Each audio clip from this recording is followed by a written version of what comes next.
Good morning সকলকে। সবাই কেমন আছেন? আশা করি খুব ভালো, আমরাও বেশ ভালো আছি। আজকে হচ্ছে মঙ্গলবার সকালবেলা, আর সকালবেলা আমি ব্লগটা শুরু করলাম। তো এখন আমি একটা ব্রেকফাস্ট বানাচ্ছি। তো প্রথমে ডিম নিয়েছি, তারপরে পেঁয়াজ কুচো, লঙ্কা কুচো, আর এটা হচ্ছে সুইট পেপার আর ধনে পাতা নিয়েছি। তারপরে নুন আর গোলমরিচ গুঁড়ো দিয়ে দেবো। তারপর এটা ভালো করে একটু ফেটিয়ে নিচ্ছি। এই ব্রেকফাস্টটা আমাদের খেতে বেশ ভালোই লাগে, রোজ বানানো হয় না। আজকে যেহেতু সুদীপ্ত বাড়িতে আছে আর অনেকদিন এটা বানাইনি, তাই বানাচ্ছি। তো এর মধ্যে কিছুটা আর কি ব্রেডের টুকরো, মানে এরকম টুকরো টুকরো করে কেটে দিয়ে দিলাম। আর এটা হচ্ছে সুইট পেপার। তো সুইট পেপার যেটা আমি আপনাদের বললাম, তো এর বদলে ক্যাপসিকামও দেওয়া যেতে পারে। তো এটা আমাদের খেতে ভালো লাগে। এটা হচ্ছে লঙ্কার মতো দেখতে, কিন্তু খেতে মিষ্টি হয়, খেতে বেশ ভালো, স্যালাড হিসেবেও খাওয়া যায়। তো আমি এটা ব্রেকফাস্টের মধ্যে আজকে দিলাম। তো এবার একটা কড়াইয়ের মধ্যে বা একটা ফ্রাইং প্যান, যার আপনাদের যেটা থাকবে, সেটার মধ্যে একটু অলিভ অয়েল বা অ্যাভোকাডো অয়েল, আমি আজকে অ্যাভোকাডো অয়েল দিয়েছি, ওটা দিয়ে আমাদের মেনলি রান্না হয়। সেটা দিয়ে দেবার পরে এই যে ব্রেডের যে এটা মাখিয়ে রেখেছিলাম, এটা এর মধ্যে দিয়ে দেব। তারপর এটা ভালো করে ভেজে নিতে হবে। ডিমের যে ভুর্জি বানায় সেটা যেভাবে ভাজতে হয় ওইভাবেই এটা ভেজে নিতে হবে। বেশিক্ষণ লাগে না, 5 মিনিটও লাগে না। তো তাড়াতাড়ি ভাজা হয়ে যায়, একটু কড়কড়ে করে হয়ে গেলেই তখন এটা নামিয়ে দিতে হবে। আর এই যে আজকে আমাদের ব্রেকফাস্ট রেডি। এটা কিন্তু বাচ্চাদেরও খেতে খুব ভালো লাগে। সুদীপ্তকে ব্রেকফাস্ট আমি আগেই দিয়ে দিয়েছি, ও তোরাকে নিয়ে উপরে আছে। ওর আজকে ছুটি, মানে ও ছুটি নিয়েছে, ও কয়েকটা ছুটি পাওনা ছিল। আর আমি এখানে নিচেতে একাই ব্রেকফাস্টটা করে নিচ্ছি। ব্রেকফাস্টটা আমি প্রতিবার একটু শান্তভাবেই করার চেষ্টা করি, কারণ এরপরে অনেক কাজ থাকে। সারাদিনের সমস্ত কাজের এনার্জিটা আমার মনে হয় ব্রেকফাস্টটা একটু শান্তভাবে নিজের মতো করে করলে সারাদিনের এনার্জিটা পাওয়া যায়। আজকে সারাদিনে অনেক কাজ আছে, সত্যি কথা বলতে কি। আজকে সুদীপ্ত বাড়িতে আছে, ওর ছুটি ঠিকই, কিন্তু ওর বাড়িতে কাজ আছে। সেটা হচ্ছে আজকে আমাদের ঘরের কার্পেট ক্লিনিং ও করবে। তো কিছুদিন আগেই এই মেশিনটা সুদীপ্ত কিনেছে। আমাদের তো পয়লা বৈশাখ আসছে, তো তার আগেই ভাবলাম যে ঘরগুলো একটু পরিষ্কার করে নেওয়া যাক। এখানে কার্পেট ক্লিনিং এর জন্য লোক ভাড়া পাওয়া যায়, কিন্তু যেহেতু বাড়ি হয়ে গেছে আমাদের, আর মাঝে মাঝেই কার্পেট ক্লিনিং করলে কার্পেটটা ভালো থাকে, সেই জন্য সুদীপ্ত এই মেশিনটা কিনে নিয়েছে। তো এই মেশিনটার মধ্যে একটা সলিউশন ভরতে হয়, শ্যাম্পুর মতো জিনিস, যেটা জলের সাথে মিশিয়ে ভরতে হয়। তারপরে এটা দিয়ে প্রথমে স্প্রে হয়, তারপরে যখন ও পেছন দিকে মেশিনটা টানবে, তখন ওই নোংরা সমেত যে জলটা কার্পেট থেকে, মানে সমস্ত নোংরা ওইটা দিয়ে উঠে উঠে আসবে। তো এই যে ওপরটায় দেখতে পাবেন আপনারা যে কিভাবে এই মেশিনটা জলটা টেনে নিচ্ছে। আমি একটু দেখানোর চেষ্টা করছি, যদি আপনারা বুঝতে পারেন তাহলে ভালো লাগবে। তো আমার বেশ দেখতেও ভালো লাগে, খুব স্যাটিসফাইং লাগে, মনে হয় কি সুন্দর সব পরিষ্কার হয়ে গেল। আর ওই যে কার্পেট ক্লিনিং এর যে একটা শ্যাম্পু যেটা ইউজ করা হয়, সেটা থেকে খুব হালকা একটা স্মেল বেরোয়, তো সেটাও বেশ ভালো লাগে।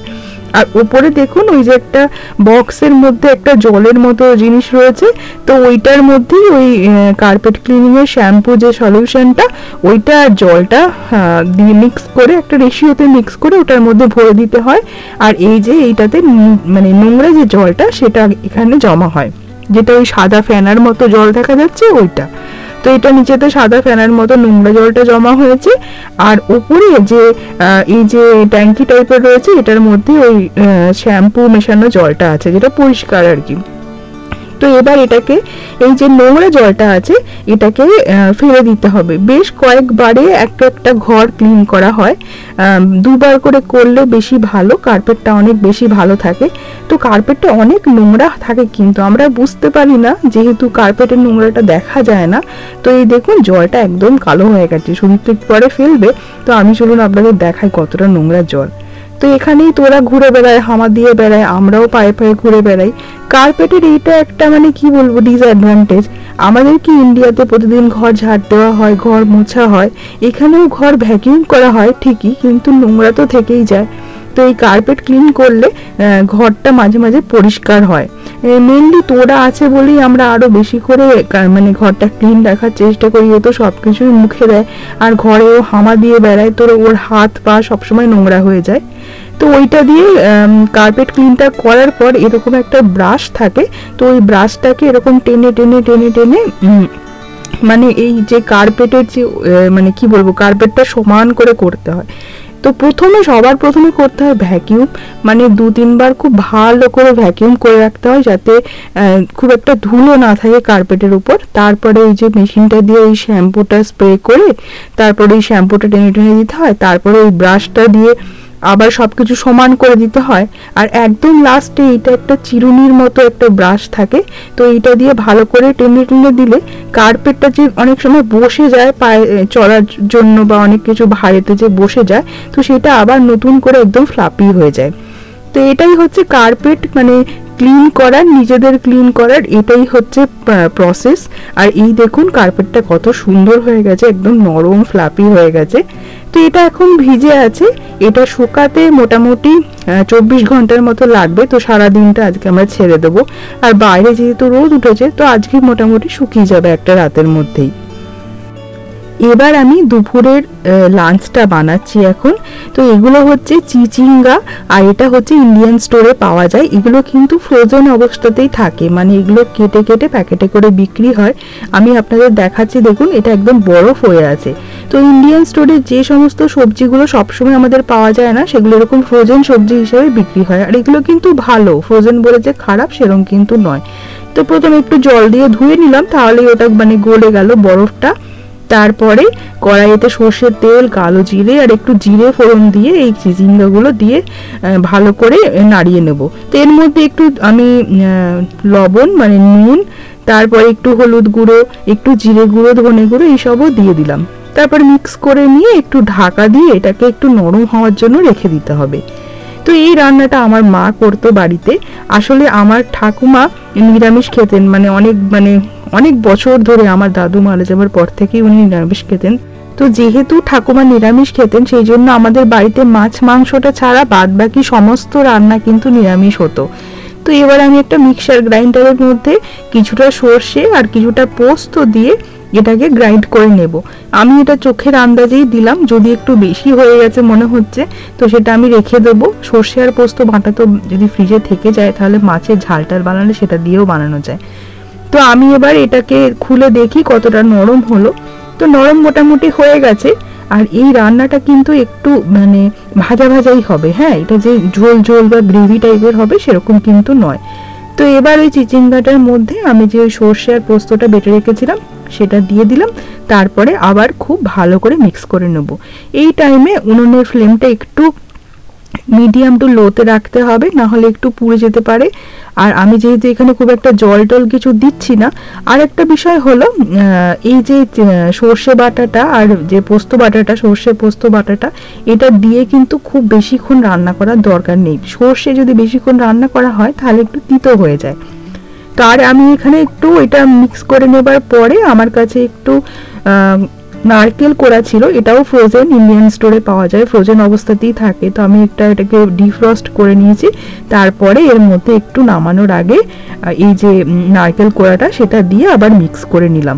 তারপরে আমি এটা টিফিন বক্সের মধ্যে ভরে নিচ্ছি, আর একটু ওপর থেকে নারকেল কোড়াও ছড়িয়ে দিচ্ছি আলাদা করে।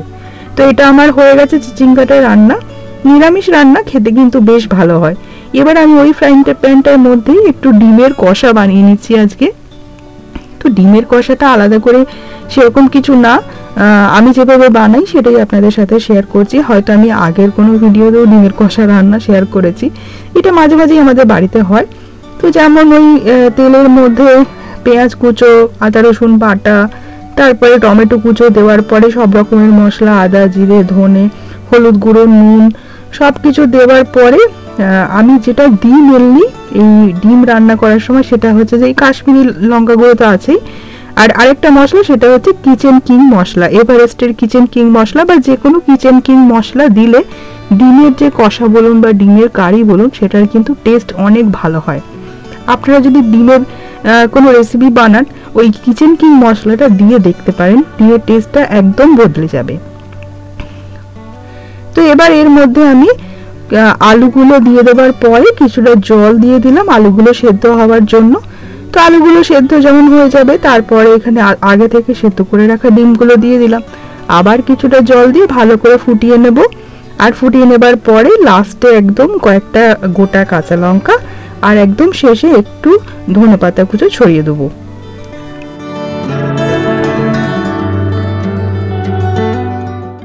ব্যাস আমার এই ডিমের কষাটাও রেডি হয়ে গেছে। এটা একটু ঠান্ডা হয়ে গেলে জলটা টেনে যাবে। আর এখানে আমি মুগের ডালটাও বানিয়ে নিয়েছি। এটা এমন কিছু আলাদা কিছু মুগের ডাল নয়, এটা এমনি জাস্ট সেদ্ধ মুগের ডাল, ওর মধ্যে একটু ওই মটরশুঁটি ছড়িয়ে দিয়েছি। আমাদের এখানে তো বেশিরভাগ ঠান্ডা, ইন্ডিয়াতে গরম পড়ে গেছে আমি জানি, কিন্তু এখানে আর কি ঠান্ডা জিনিসপত্র সব পাওয়া যায়, যেমন ধনেপাতা, মটরশুঁটি। তো আমার রান্নাতে সবসময় সারা বছরই এগুলো থাকে। আর এটা হচ্ছে আজকে আমাদের লাঞ্চ। তো আমি এখন লাঞ্চটা করে নিচ্ছি, সুদীপ্তকেও লাঞ্চ আগিয়ে দিয়ে দিয়েছি। ও এখন তোরাকে ওপরে নিয়ে গিয়ে দেখছে একটু। তো আমাদের এখন মানে আমরা দুজনেই বাড়িতে থাকলেও কখনোই একসাথে যে খাওয়া দাওয়া হচ্ছে সেটা হয় না, কাউকে না কাউকে তোরাকে দেখতে হয়, না হলে ও ঘুরে বেড়াবে গোটা ঘরে। আর যেহেতু দুপুরবেলা একটু ঘুমায়, তোর এখন একটু ঘুমও এসেছে, তাই আমি একাই লাঞ্চ করি। আর এখন হচ্ছে বিকালবেলা। আজকে বাইরের ওয়েদারটা খুব সুন্দর, কত সুন্দর রোদ উঠেছে। ভাবছি একটু বিকালবেলাতে বেরোবো। আর এই যে দেখুন দূরে বাচ্চাটা খেলা করছে। তো এখানে কিন্তু আমাদের এই যে কমিউনিটিটা আছে, স্পেশালি আমরা যেখানটায় থাকি সেখানে অনেক বাচ্চা টাচ্চা থাকে। পার্কে মানে বিকালবেলাতে গেলেই আপনি দেখতে পাবেন খেলা করছে, সবাই মিলে ঘুরে বেড়াচ্ছে। ও বাবা, এই দেখুন ওর একটা বন্ধুও চলে এসছে। আমার মেয়েটা বড় হলে ও এখানে খেলতে পারবে। তো যাই হোক, সুদীপ্তকে দেখি বলি আমরা বেরোবো। আজকে যেহেতু মঙ্গলবার, সেই জন্য এখানে ওই দুটো বাচ্চাকেই দেখতে পাচ্ছেন ওরা খেলা করছে। আজকে যদি শনি রবিবার হতো তাহলে প্রচুর বাচ্চা এখানে খেলা করতো, বাস্কেটবল খেলতো, পার্কটা পুরো ভর্তি থাকতো। তো আমরা একটু বেরিয়েছি, এই বাড়ির সামনেই আমাদের যে ছোট্ট পার্কটা আছে, এখানে একটু তোরাকে এখানে দোল খাওয়াতে নিয়ে এসেছি। এখন কিন্তু 7:30 মতো বাজে। বাইরে এত রোদ দেখে বোঝা যাবে না, আসলে এখন সূর্যটা অস্ত যেতে অনেকটা দেরি হয়, 8:30 তো বেজেই যায়। আর এখন 7:30 বেজে গেছে বলে কিন্তু সব ফাঁকা হয়ে গেছে, কারণ পরের দিন তো স্কুল আছে সবাই। তো এখানে কিন্তু সবাই তাড়াতাড়ি খেয়ে দিয়ে ঘুমিয়ে পড়ে যাতে ভোরবেলায় উঠতে পারে। তো 8টার মধ্যে সবাই এখানে শুয়ে পড়ে, এরকম একটা ব্যাপার। তো যাই হোক, আমরাও আজকে আর বেশি টাইম ওয়েস্ট করবো না, এখানটা একটু ঘুরে তোরাকে একটু দোল টোল খাইয়ে ওই দোলনাটাতে তারপরে আমরা বাড়ি চলে যাব। আর আজকে কার্পেট ক্লিনটা করে বেশ ভালোই লাগলো। নববর্ষ আসছে, তার আগে একটু ঘরটা পরিষ্কার হয়ে গেল। আর বাড়ি কিনলে এই সমস্ত কার্পেট ক্লিনিং মেশিন, ভালো ভ্যাকুয়াম ক্লিনার এগুলো রাখতেই হয়। বাড়িটা তো মেনটেন করতে হবে না, বাড়িটা সুন্দর করে রাখতে হবে। তো সেই জন্য এখানে কিন্তু এই জিনিসগুলো সবাই করে।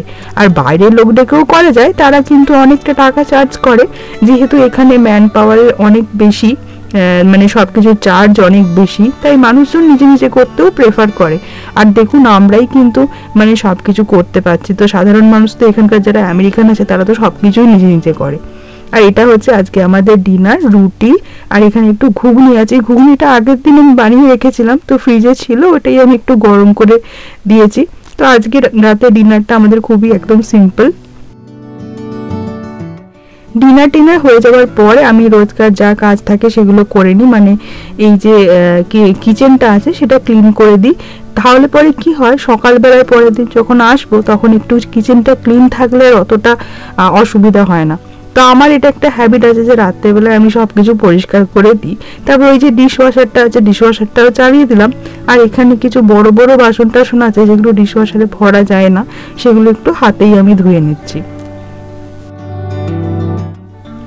রাতের বেলার দিকে এই যে বাসন টাসনগুলো অনেক সময় সুদীপ্ত আমাকে ধুয়ে দেয়, মানে বড় ধরুন প্রেসার কুকার বা বড় ফ্রাইং প্যান যেগুলো থাকে ওগুলো সুদীপ্ত একটু পরিষ্কার করে দেয়।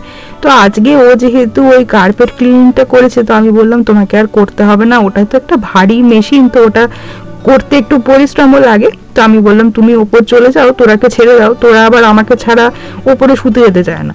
তো ওর একটা এই ব্যাপার আছে, রাতে শোবার সময় ওর আমাকে দরকার হয়। সারাদিন ও ওর বাবার সাথে থাকতে পছন্দ করে, কিন্তু রাতে ঘুমানোর সময় ওর আবার আমাকে দরকার, আমি যতক্ষণ না যাবো ততক্ষণ জেগে থাকবে। তো যাই হোক, আমি এখানে এই বড় বড় বাসনগুলো ধুয়ে নিয়ে এই যে ওভেনটা, তারপর আশেপাশটা এটা একটু পরিষ্কার করে নিচ্ছি।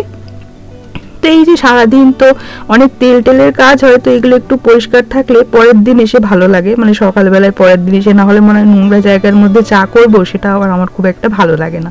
তাই আমি রাতের বেলাতে প্রতিদিনই এটা একটু পরিষ্কার করে নিই। আর এই যে পরিষ্কার করে রাখি, সেই জন্য যে আমাকে খুব ডিপ ক্লিন করতে হয় সব সময়, ততটা কিন্তু করতে হয় না। আর এই যে তোরার খেলনাগুলোও আছে, এগুলোও আমি একটু গুছিয়ে রেখে দিচ্ছি, পরের দিন আবার পেরে দেবো। তো তবুও রাতটা একটু গোছানো থাকলে ঘরটা মানে যখন ঘুম থেকে উঠে আসি পরের দিন পরিষ্কার লাগে। তো এইবার আমরা ওপর চলে যাব। আমাদের খাওয়া দাওয়া হয়ে গেছে, আর আজকের দিনটা আমাদের এইভাবেই কাটলো, সেটাই আমি আপনাদের সাথে আজকে শেয়ার করলাম। তাহলে আজকের ব্লগটা আমি এখানেই শেষ করছি। ব্লগটা ভালো লাগলে প্লিজ একটা লাইক আর কমেন্ট করে দেবেন। পরে আবার অন্য ব্লগে আপনাদের সাথে কথা হবে। ততক্ষণ সবাই খুব ভালো থাকুন। টাটা।